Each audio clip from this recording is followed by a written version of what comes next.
Udah selesai bisa.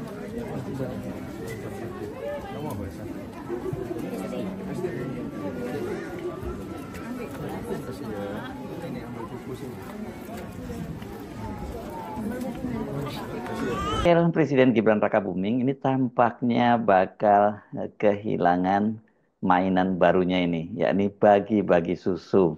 Ini kan setiap kali dia melakukan kunjungan kerja itu pasti bagi-bagi susu itu jadi salah satu paket. Justru menurut saya justru adalah malah paket utama dari kunjungan kerja Gibran.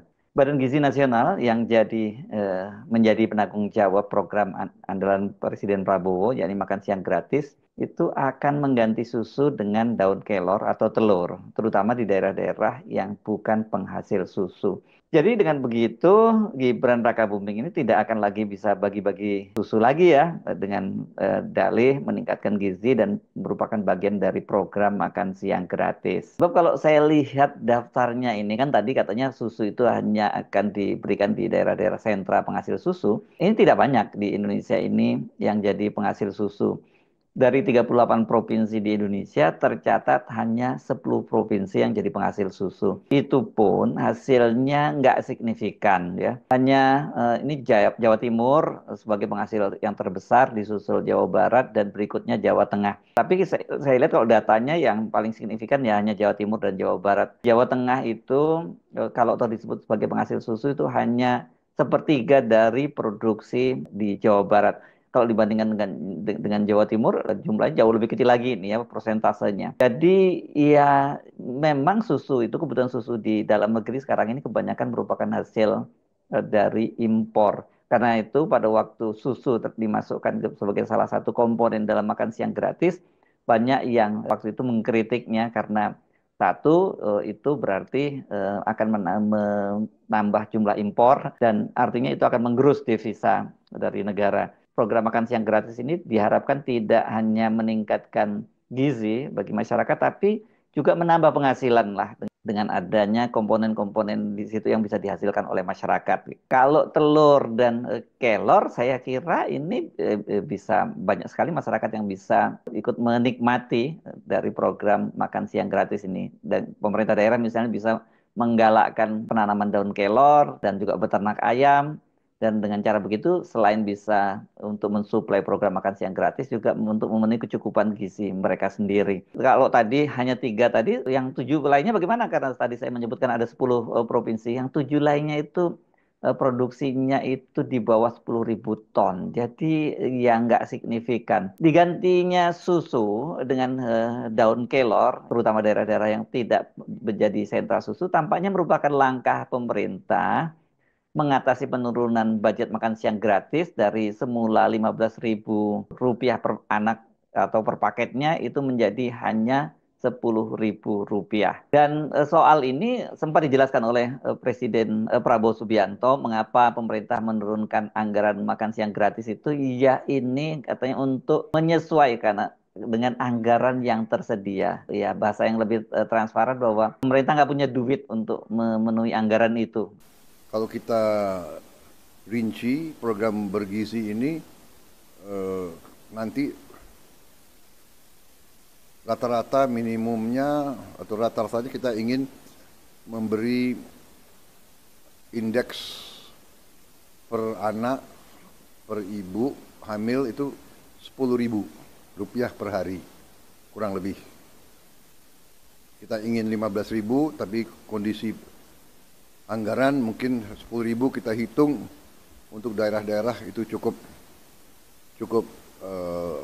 bermutu dan bergizi. Kalau rata-rata keluarga golongan yang berada dalam keadaan katakanlah di desil-desil bawah itu kita perkirakan anaknya rata-rata 3-4. Berarti setiap keluarga bisa menerima minimal rata-rata bisa Rp30.000 per hari. Ini kalau 1 bulan ini bisa 2,7 juta.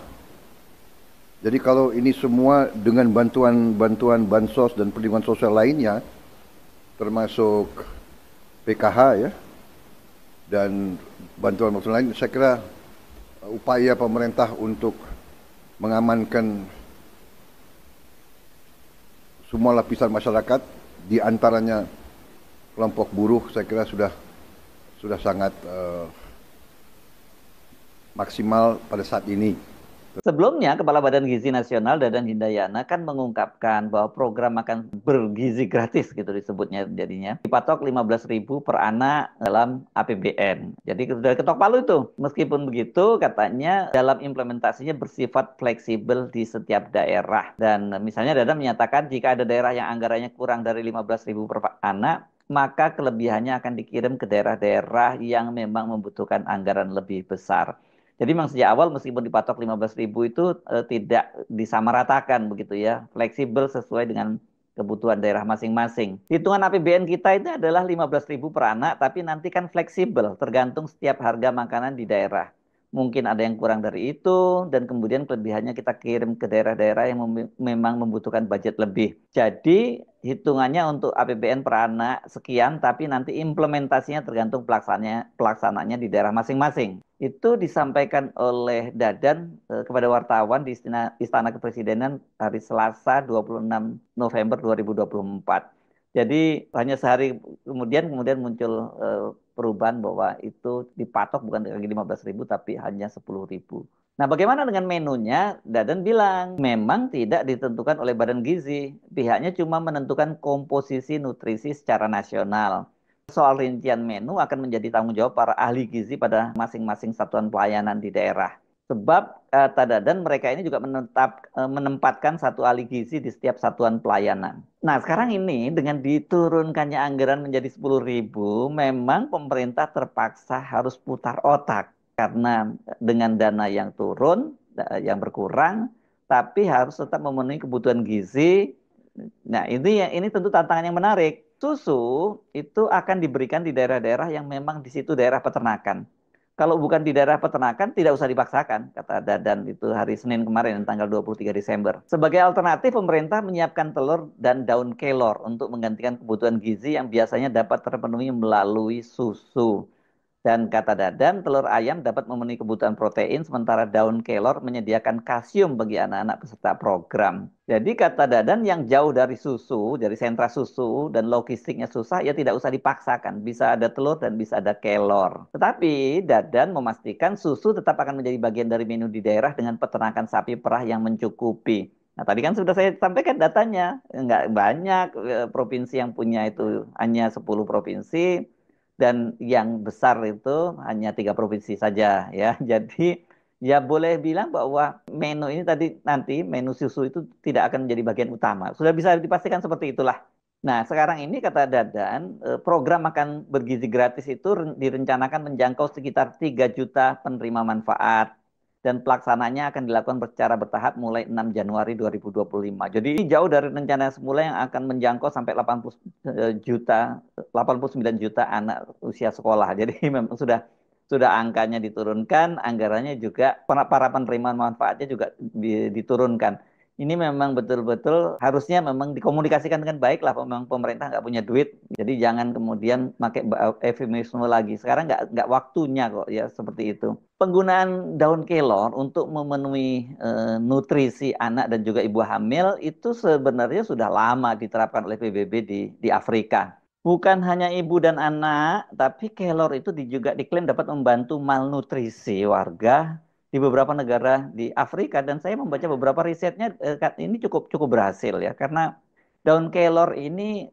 kaya dengan kandungan beta karotin, vitamin C, vitamin E, dan polifenol. Ini yang menjadikan sebagai sumber alami antioksidan. Dari beberapa riset yang dilakukan, kelor itu dilaporkan mempunyai sifat anti radang, anti kanker, hepatoprotektif atau pelindung organ hati, dan neuroprotektif, itu pelindung syaraf. Wah, ini sebenarnya dahsyat ya. Jadinya harus ada program menggalakkan ini saja, menggalakkan penanaman daun kelor. Ini di NTT saya pernah membaca juga katanya ini memang digunakan juga untuk itu ya, karena kelor ini memang bisa tumbuh cukup fleksibel di beberapa daerah gitu, dan kan mudah ya menanamnya. dan itu bisa langsung ditanam di pekarangan rumah sendiri atau bahkan di perkotaan gitu, di pagar-pagar juga bisa ditanam ini daun kelor itu. Tantangannya bagaimana mengolah sayuran berkhasiat itu menjadi makanan yang disukai oleh anak-anak. Rasanya saya bilang, saya nggak mau bilang nggak enak ya, karena ini sebenarnya nggak terlalu terasa, tapi memang khas gitu ya. Dan dipastikan tidak semua orang menyukainya, apalagi anak-anak. Soal komponen susu di menu program makan siang gratis itu memang sudah sejak awal memunculkan pro kontra. Karena Indonesia bukanlah negara penghasil susu, artinya untuk memenuhi kebutuhan susu dalam jumlah yang sangat besar, karena tadi rencananya semula kan 89 juta penerima manfaat, itu dipastikan masih harus mengimpor, ya. Dan kalau udah tahu sendiri kita kalau udah soal impor mengimpor itu kan permainannya seperti apa, ya, mulai dari regulatornya sampai pemainnya sendiri betul-betul ini penuh moral hazard. Belum lagi ini tidak semua anak, terutama di pedesaan yang menyukai susu, dan dalam beberapa kasus itu dijumpai anak-anak yang alergi susu. Jadi bukannya dia tambah sehat, tapi dia akan mengalami masalah kesehatan karena dia alergi dengan susu. Karena itu ketika Wapres Gibran itu sering bagi-bagi susu, ya banyak kemudian dikritik, apalagi kemudian dari beberapa uji coba itu kandungan gula yang susu yang bagikan itu susu kotak itu sangat tinggi kandungan gulanya. Dan kemudian ketika heboh dan banyak sekali kritik-kritik itu kan diganti dengan uji cobanya misalnya ini dengan susu full cream. Ini dari merek Greenfield nih yang 200 mili ini disebutkannya begitu ya. Tapi saya nggak bisa membayangkan ya dengan budget hanya 10.000 itu bisa mendapatkan susu full cream kotak yang dibagi-bagikan oleh Gibran. Dan ini juga persoalan ya karena menggunakan merek tertentu itu kan bisa dianggap itu semacam sponsor atau ya tadi lagi-lagi ada konflik kepentingan di situ. Kalau saya coba googling ya di marketplace itu harga susu kotak merek tadi yang saya sebutkan itu 200 mili itu harganya mencapai 6.400. Jadi kalau paketnya 10.000 ya untuk susu dan paketnya aja ya, itu udah habis itu anggarannya. Banyak pakar gizi yang waktu itu juga menyarankan lebih baik diganti dengan susu ikan gitu ya. Saya waktu itu baru tahu kalau ternyata ikan itu juga ada susunya gitu ya. Dan disebutkan bahwa susu ikan itu kandungan gizinya sangat bagus. Bahkan termasuk ada omega 3-nya gitu. Dan selain itu sebagai negara maritim persediaan ikan di Indonesia itu melimpah, terutama di kawasan timur Indonesia. Jadi kalau tidak susu ikannya ya ikannya lah. Ikan ini pasti akan lebih mudah dan dan kandungan gizinya ikan kan sangat baik, apalagi untuk daerah-daerah di perairan yang perairannya masih sangat bersih, jadi tidak terkena polusi atau pencemaran air. Ya ini pasti ikan-ikannya sangat bagus. Nah, dengan dihilangkannya komponen susu ini, tampaknya importer susu ya bakal kehilangan peluang mengeruk keuntungan dari program makan siang gratis. Mereka dulu kan ketika dengar ada 89 juta anak yang akan dapat jatah susu gratis setiap hari, kan ini mata mereka langsung melotot ini. Pasti kartel-kartel impor bermain dengan para pengambil kebijakan, sudah langsung mengkalkulasi ini berapa keuntungan yang akan mereka peroleh. Tapi kan sebagaimana dikatakan oleh Kepala Badan Gizi tadi, susu akan tetap digunakan dalam program makan siang itu untuk daerah yang menjadi sentra susu, bukan susu impor. Jadi ini merupakan kabar baik untuk para peternak susu ya. Jangan sampai kayak terjadi beberapa waktu yang lalu di Boyolali atau tidak salah ya di Jawa Tengah itu kan kemudian mereka sampai terpaksa membuang stok susunya karena tidak terserap di pasar, dan juga kemudian ada yang menghentikan produk susunya karena dikenakan pajak yang sangat tinggi oleh pemerintah. Selain importir susu yang ini yang mereka kehilangan peluang cuan besar, Wapres Gibran juga tampaknya bakal kehilangan mainan. Dalam berbagai kunjungan ke daerah kan Gibran ini tampaknya menggunakan susu itu untuk dia berkomunikasi atau mengkampanyekan dirinya kepada warga. Gibran tampak selalu membagi-bagikan susu kotak, dan itu dicurigai merupakan bagian dari strategi mencuri start kampanye untuk Pilpres 2029.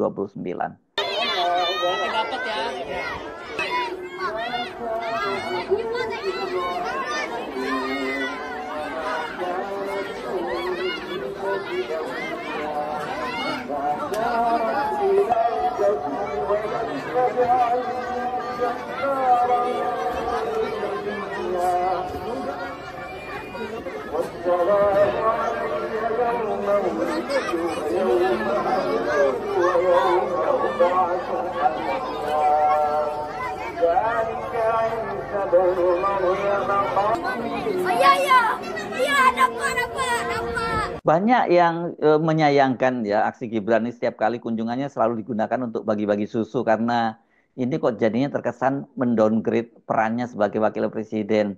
Tapi apa urusannya soal downgrade? Ini kan harus Anda jangan lupa bahwa Gibran ini adalah bin Joko Widodo. Pola bapaknya kan seperti itu ya, setiap kali kunjungan ke daerah-daerah itu kan selalu bagi-bagi sembako, lempar-lempar kaos, lempar-lempar hadiah dan banyak pada waktu itu juga dinyatakan nggak pantas orang seperti presiden seperti Jokowi kok kerjanya seperti itu.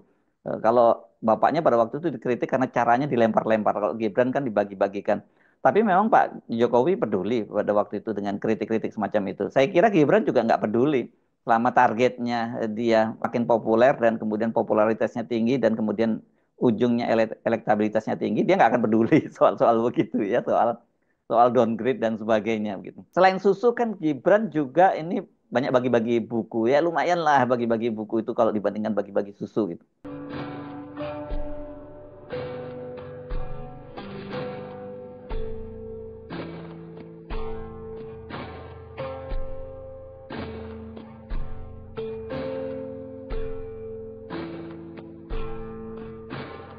Dengan dihilangkannya komponen susu dari makan siang gratis, ini berarti Pak Gibran itu harus cari mainan baru lagi dong ya. Apa mainan baru ini? Saya sih usul karena ini kan daun kelor, kenapa nggak diganti dengan bagi-bagi bibit kelor gitu ya? Tapi mungkin kalau bagi-bagi bibit kelor ini kan nggak populis ya karena orang nggak bisa langsung menelannya, memakannya gitu harus melalui proses menanam dan sebagainya. Dan kalau di daerah perkotaan mungkin ada problem di mana mereka tetap menanam. Kalau di pot kan tidak memadai karena kelor ini adalah pohonnya cukup besar gitu.